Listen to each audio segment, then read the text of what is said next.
Forward Operating Base. Falcon had been peaceful for exactly 5 hours when the first rocket turned the fuel depot into an inferno that lit up the Iraqi night like daylight. Staff Sergeant Zara Hayes was checking an IV line on a recovering Ranger when the explosion shattered every window, and in the 4 hours of hell that followed, 28 soldiers discovered their invisible night nurse wasn't who they thought she was. She'd been filing paperwork for 2 weeks while real operators did real work. Then, mortars started falling at 0300 hours. Militants breached from 3 sides, and she grabbed a rifle with one hand and a med kit with the other. What happened next became a legend that special operations personnel still whisper about. Drop a comment and hit subscribe, because this proves the quietest person in the room is sometimes the most dangerous. The CH-47 Chinook touched down at Forward Operating Base Falcon in western Iraq, rotors churning desert air into choking clouds. The compound sat near the Syrian border, all blast walls and hardened structures arranged in defensive rings. Guard towers punctuated the perimeter every 50 meters. The whole place radiated the aggressive functionality of American military presence in hostile territory. Zara Hayes stepped into heat that felt like walking into fire. 27 years old, average height with dark hair pulled into a regulation bun. She wore desert camo that somehow made her fade into the background. What stood out, if anyone looked, were her hands moving with constant precision, checking gear with unconscious efficiency that spoke of deeper programming. Staff Sergeant Marcus Rivera barely glanced up at the processing station. Hayes, Zara, Staff Sergeant, 68 Whiskey, Night Shift Medical, Barracks Echo, Rack 12. Medical facility is the concrete building at Compound Center. Chief Thompson runs it, briefing at 1900. Don't be late. He slid an access card across the desk. Welcome to Falcon. Try not to get blown up your first week. The barracks smelled like every deployed facility. Industrial cleaner fighting sweat and recycled air. Zara found her rack in a corner, offering sightlines to both exits, back against a reinforced wall.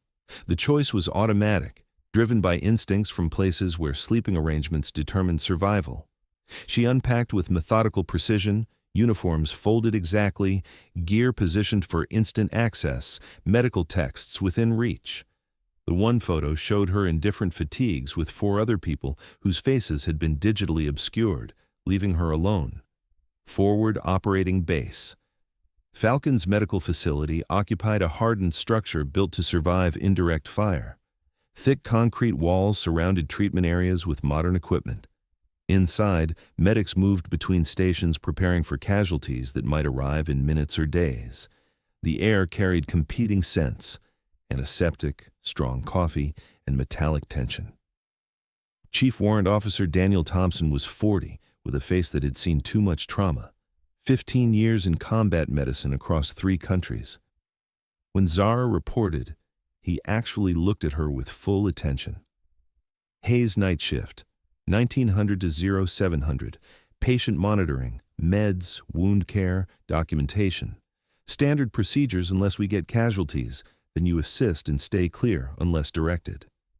His voice carried the roughness of someone who'd shouted over explosions too many times. Understood, Chief. Good. He handed her a tablet with patient files. Most overnight patients are post-op or waiting for transport to Germany. Keep them stable, escalate anything that changes. He studied her. You have deployment experience? Some rotations, Chief. Previous assignments included field medical support. She kept it vague. Fair enough. Welcome to Falcon. Night shift's usually quiet. You'll watch monitors and drink bad coffee. He had no idea how wrong he was. The truth would arrive in 2 weeks. The routine set in fast. Zara worked 12-hour shifts moving through dim treatment areas like a shadow, checking vitals and changing dressings with quiet competence. Her patients were mostly soldiers recovering from classified operations, plus contractors and local interpreters wounded helping Americans. She learned names, memorized schedules, maintained professional distance that made her invisible. The day shift ran with confident swagger. Staff Sergeant Luis Martinez led the combat medics with aggressive competence from proven experience. He'd earned his reputation in Mosul, had stories about field surgery and collapsed buildings. He made sure everyone heard those stories. Specialist Nicole Foster was his protégé, 25 with 3 deployments and an attitude suggesting she'd invented trauma medicine. She had real skills backing the confidence. Corporal Ryan Mitchell rounded out the team, quieter but equally dismissive of night shift. He'd done Afghanistan before Iraq, had enough trauma experience to earn respect. They treated Zara with casual dismissal. Night shift was where medics went when they couldn't handle real medicine. The disregard permeated every interaction.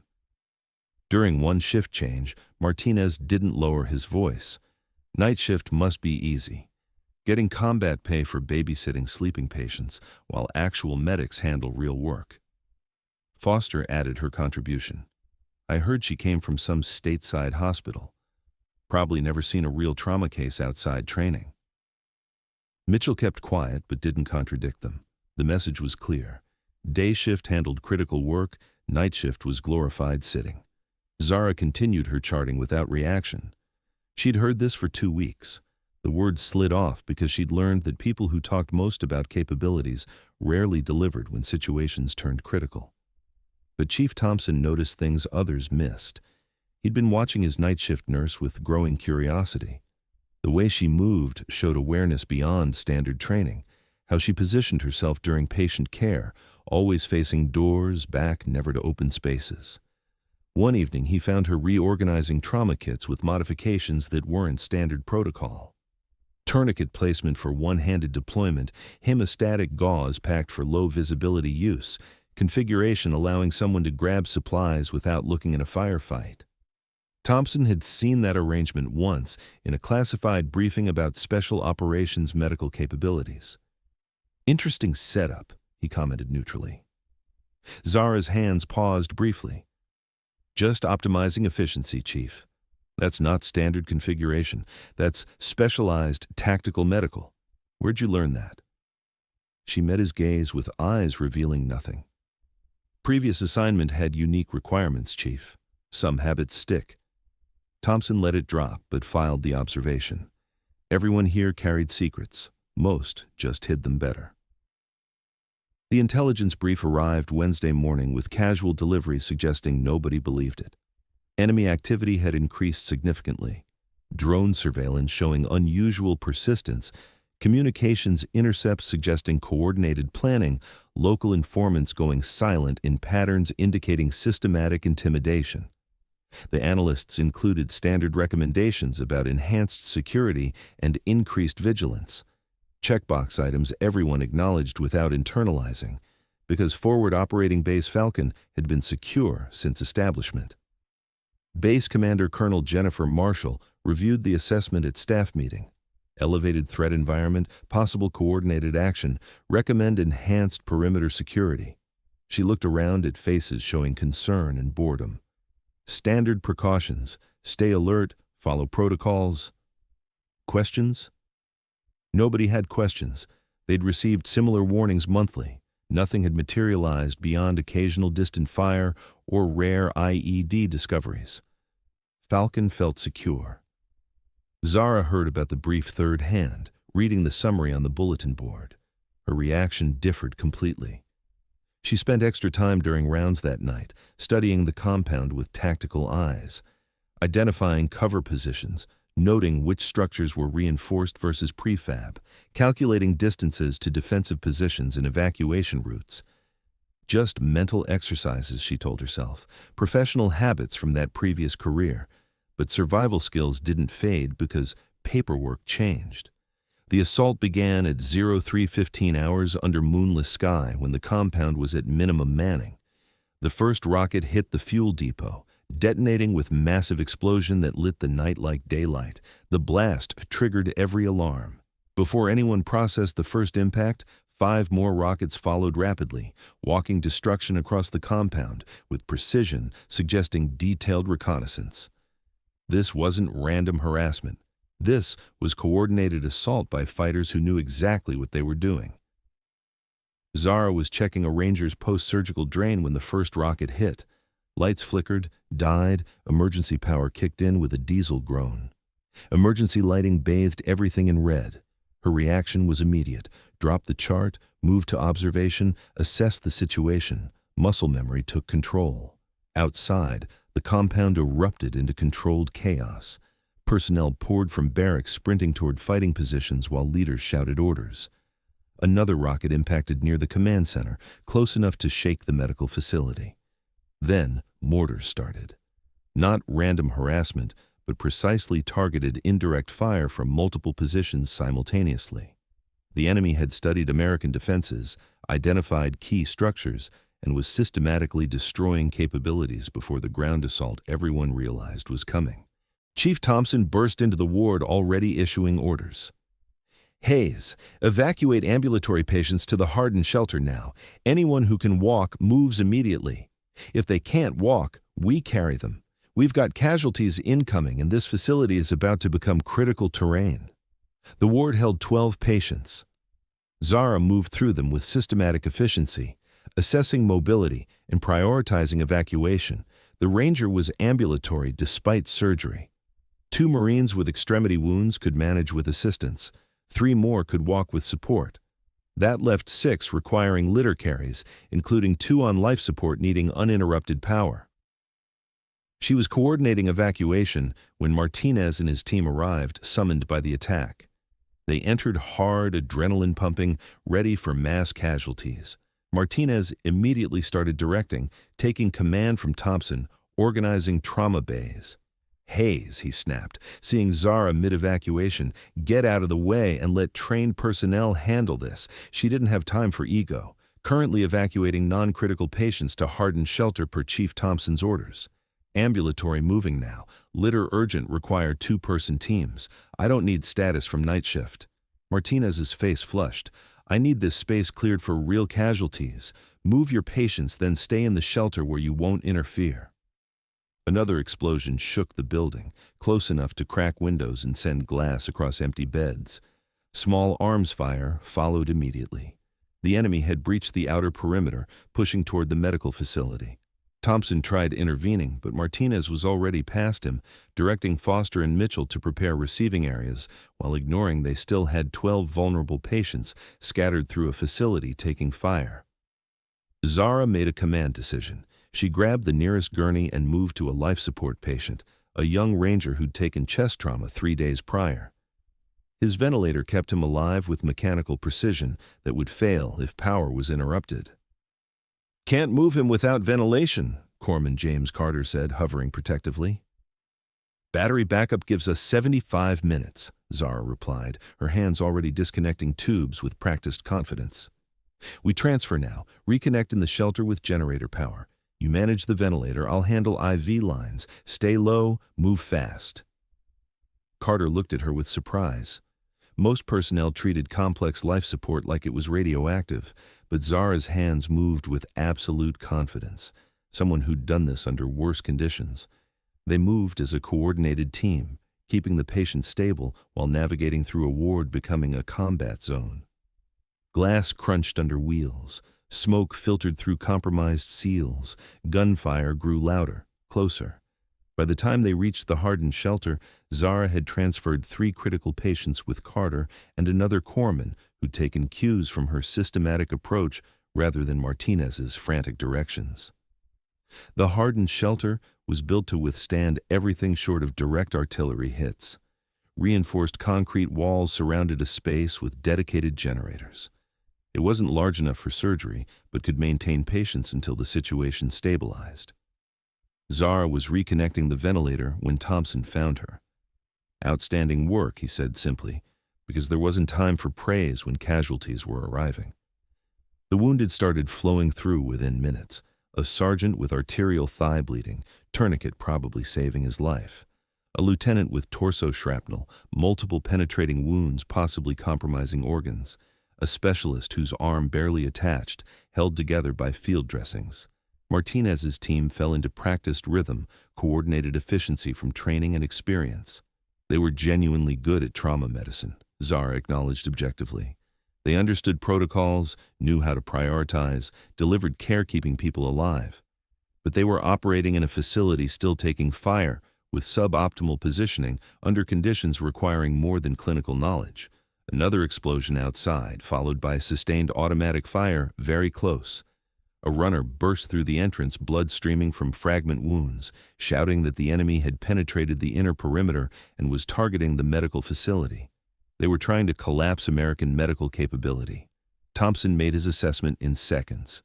We can't hold if they breach. We need to consolidate patients, prepare for facility defense, and ready for evacuation if this location becomes untenable. Martinez's response was immediate denial.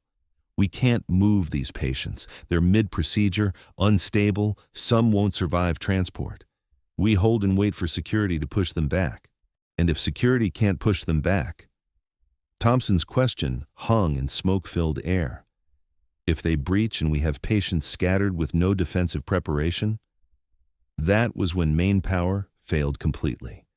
Not a flicker, but total blackout, as something critical suffered catastrophic failure. Emergency lighting lasted 15 seconds before those batteries died, plunging everything into darkness, broken only by red exit signs and scattered tactical lights. In that darkness, Zara Hayes stopped hiding. She'd spent 2 weeks being invisible, 2 weeks letting people dismiss her. But the mathematics had become brutally simple. Patients would die if someone didn't act, and the confident combat medics had no idea how to defend a medical facility under assault. But Zara knew exactly how. Because before she'd been a night shift nurse, she'd been someone else entirely. Someone who'd spent years operating where treating casualties and defending positions were the same job. Someone who'd learned combat medicine from desperate reality where patients died if you made mistakes, and you died if you couldn't fight. She moved through the dark ward with absolute confidence, her hands finding the security locker by memory and extracting items that weren't standard medical equipment. The M4 carbine medical facilities kept for defensive emergencies, but most staff never fired outside qualification. 4 loaded magazines, a tactical vest with plate carriers, everything she'd hoped she'd never need again. Thompson saw her in dim lighting, recognized what she was doing, felt puzzle pieces clicking into place. Hayes, what are you doing? She checked the rifle with practiced efficiency, chamber clear, magazine seated, safety on, weapon ready. Making sure our patients survive, Chief. Someone needs to establish defensive positions. Your combat medics know trauma medicine, but not tactical facility defense. And you do?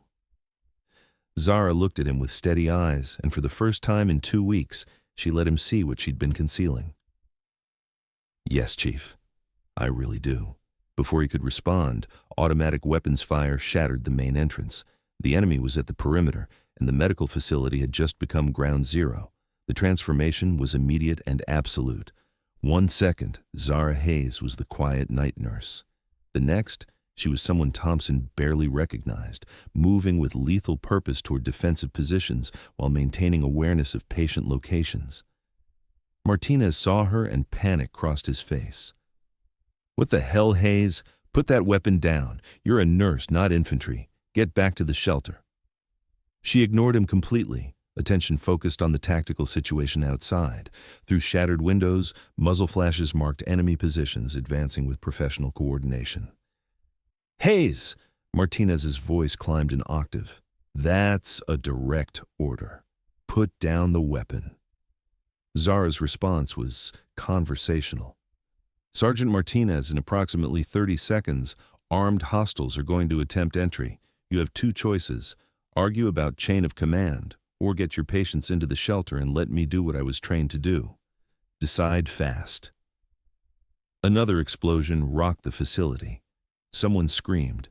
Thompson made the decision. Martinez, get your team and patients into the shelter now. Hayes, you have defensive overwatch. Keep them off us while we consolidate.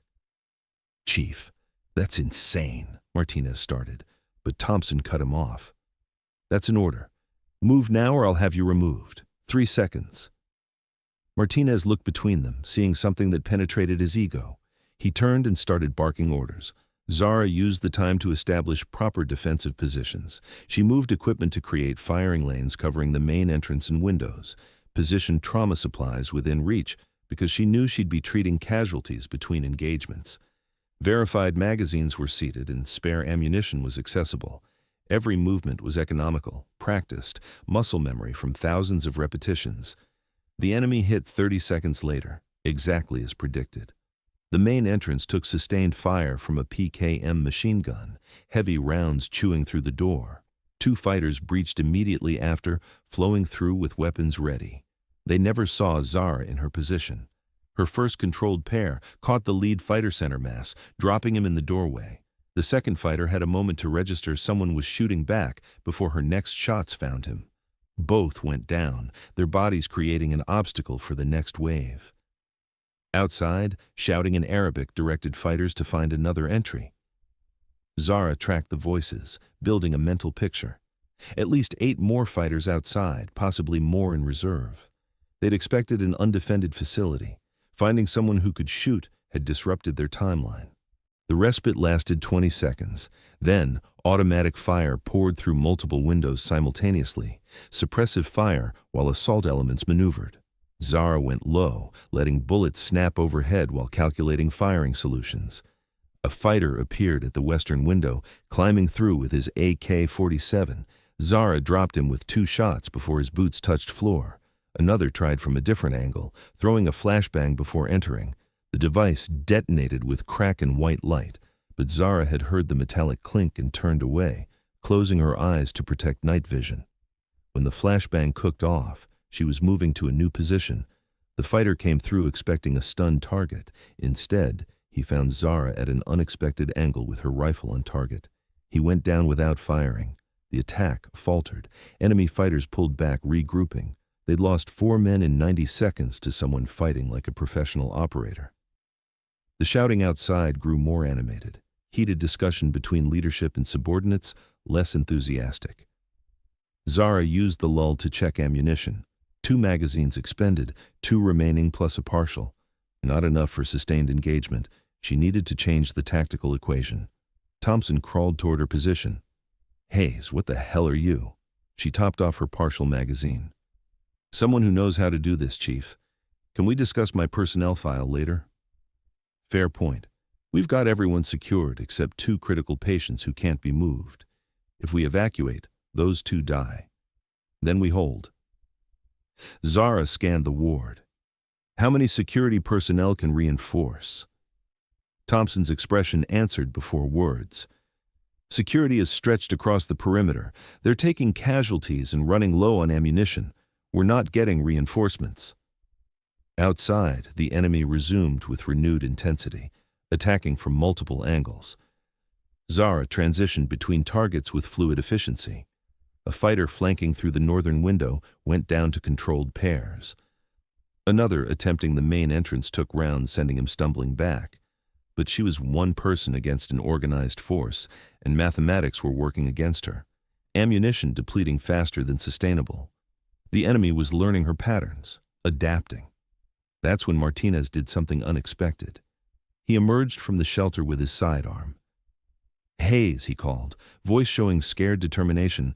"I can cover the east side if you tell me what to do. East windows. Don't try to hit anything specific. Just put rounds downrange when targets appear." Foster and Mitchell followed, moving into positions with their weapons. They were scared, but stepping up. Carter appeared next to Zara with an M4. "Former infantry before medical," he explained. The fight intensified. Zara coordinated their defensive fire, calling out targets and sectors, creating overlapping fields, forcing the enemy to work for every meter. It wasn't pretty, but it made the assault costly. Enemy leadership was having urgent discussions. This facility was supposed to be easy. Instead, it had become a meat grinder. They chose to continue, but shifted to indirect fire. The first RPG hit high, punching through the roof and detonating in the ceiling. The explosion rained debris and started fires. The second hit lower, opening a hole compromising structural integrity. Zara saw where this was heading. They couldn't breach through direct assault, so they'd destroy it from standoff distance. "Chief, we need to evacuate everyone now. This building is coming down." Thompson understood. He started organizing evacuation. But logistics were nightmarish. 2 critical patients who couldn't move easily, a dozen ambulatory wounded needing assistance, all under fire through a facility being destroyed. The only route was through the eastern emergency exit, opening onto 50 meters of open ground between the facility and command center. Normally suicide, but staying was guaranteed death. Zara made a decision that would have gotten her court-martialed. She'd been defensive this entire engagement. That approach had worked to a point, but now the situation demanded offense. She turned to Carter. "Can you hold this position for 90 seconds without me?" He looked at her like she'd suggested flying. "Hold it alone?" "Hayes, I'm good, but not that good. You won't be alone." She gestured to Martinez, Foster, and Mitchell.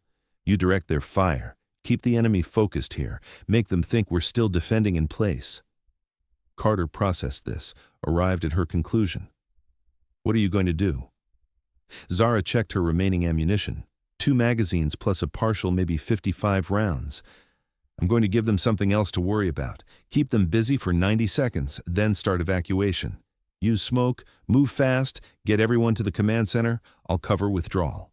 "Hayes, that's suicide." Martinez had moved close enough to hear. "You'll be outnumbered, outgunned, operating alone.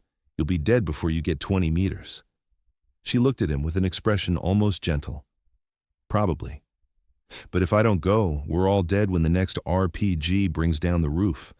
Sometimes mathematics are terrible, and you pick the option where fewer people die." Before anyone could argue, she moved. The eastern emergency exit opened with metallic clunk, and Zara flowed into the night, immediately angling toward enemy positions that hadn't expected anyone to go offensive. She moved through darkness with practiced efficiency, using terrain and cover to mask approach. Enemy fighters were focused on the facility. They didn't expect someone flanking their positions becoming the threat. Zara's first target was an RPG team setting up for another shot. 2 fighters, one with launcher and one with spare rockets, positioned behind concrete about 40 meters from the building. They never saw her approach from their blind side, never heard suppressed cracks of her rifle until both were down and the RPG inoperative. She kept moving, transitioning before anyone could react. Her next engagement was a machine gun team providing covering fire. The gunner was so focused he didn't register the threat behind him until Zara's rounds found him. His assistant tried to swing the weapon around, but she'd already adjusted aim, and he went down next to the unmanned gun. The assault began to fracture. Fighters advancing toward the facility suddenly took fire from unexpected angles. Command and control broke down as squad leaders tried to figure out what was happening. The confusion bought precious seconds. Zara used those seconds to create more chaos. She engaged targets of opportunity, never staying in one position long enough for accurate return fire, constantly moving and forcing the enemy to react. It wasn't sustainable. Eventually they'd get organized. Eventually they'd concentrate force. Eventually her ammunition would run out. But she didn't need to sustain indefinitely. She just needed to buy time for evacuation. Back at the facility, Carter understood what Zara was doing and felt awe mixed with horror. She was sacrificing herself to give them a chance. "Start evacuation now," Carter ordered. "Use smoke grenades, move in pairs, get to the command center. I'll provide covering fire." Martinez started to object, realized he had no better ideas, began organizing withdrawal. Foster and Mitchell helped patients toward the exit. Thompson directed movement with systematic efficiency. Outside, Zara had run her last magazine down to final rounds. She'd disrupted the assault, bought time for evacuation, created enough chaos. But now she was out of options, pinned behind cover being systematically destroyed. A fighter appeared to her left, AK-47 already tracking toward her. Zara's rifle clicked empty, no time to reload, no time to transition. She threw herself at him, closing distance before he could fire, fighting with desperate intensity. They went down in a tangle. The fighter was bigger, stronger, but Zara fought with technical precision, carved by years of training and desperation. She used his strength against him, redirected attacks, struck vulnerable points. The fight ended when her knife found the gap between his armor plates. She rolled away, retrieved his AK-47, checked the magazine. Half full, maybe 15 rounds. That was when she heard the helicopters. Not Blackhawks, but the deeper thump of Apaches, gunships inbound with firepower that would turn the tactical situation completely. Someone at command had finally gotten air support, and enemy fighters knew what gunships meant. The assault broke completely. Fighters began withdrawing toward exfiltration routes. The Apaches arrived seconds later, thermal optics identifying enemy positions and engaging with 30mm chain guns. Zara stayed low, identifying herself with IR strobes. The gunships worked over enemy positions with methodical efficiency. The base perimeter began to stabilize. The medical facility smoldered behind Zara, damaged but standing. She made her way back slowly. Carter met her at the emergency exit with an expression suggesting he was seeing someone completely different. "Everyone made it out," he said simply. "All patients, all staff, because of what you did." Zara nodded, too tired for words. The rifle hung loose and she had to concentrate to remember to engage the safety. Chief Thompson appeared next, and behind him came Martinez, Foster, Mitchell, and the rest of the staff. They looked at her with expressions ranging from shock to respect to something approaching fear. This wasn't the person they'd dismissed. This was someone who'd just fought off an organized assault basically alone. Base Commander Colonel Marshall showed up 30 minutes later. "Staff Sergeant Hayes," she said carefully, "I think we need to have a conversation about your background." Zara set down the AK-47 and straightened. "Yes, ma'am. That would probably be appropriate." The debriefing happened in the command center. Colonel Marshall sat across from Zara with Chief Thompson present while intelligence officers took notes. "Your file says standard combat medic training, various rotations, nothing unusual," Marshall began. "Certainly nothing explaining what happened tonight." Before Zara could answer, the door opened. A man in civilian clothes entered. "Robert Chen, Defense Intelligence Agency. I've been authorized to provide context regarding Staff Sergeant Hayes' background." Marshall looked between them. "She's one of yours." "Not anymore." Chen took a seat, but she was, for 6 years, embedded with special operations providing combat medical support in locations that don't appear on maps.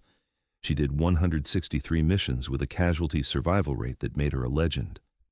Thompson leaned forward. 163 missions. Chen smiled thinly. "Hayes is one of maybe 15 people who went through a program combining advanced combat medicine with Tier 1 tactical training. The program doesn't officially exist. They're the medics we send when the mission is too dangerous for regular combat medics." Zara sat quietly while her history was explained. "The question," Marshall said, "is why someone with that background was working night shift while hiding their capabilities." "Transition program," Chen explained. "Operators eventually need to rotate into conventional forces." Hayes volunteered. The terms were that she'd work a standard deployment and not advertise her background unless absolutely necessary. "And tonight was absolutely necessary," Thompson said. Chen nodded. "Which is why I'm here to ensure no negative fallout. What Hayes did falls under combat operations to preserve American lives. No regulations violated." Marshall considered this. "I'm not disciplining someone who saved 28 lives, but I can't ignore that I have an operator with advanced capabilities who's been hiding in plain sight. What happens now? That's up to Hayes."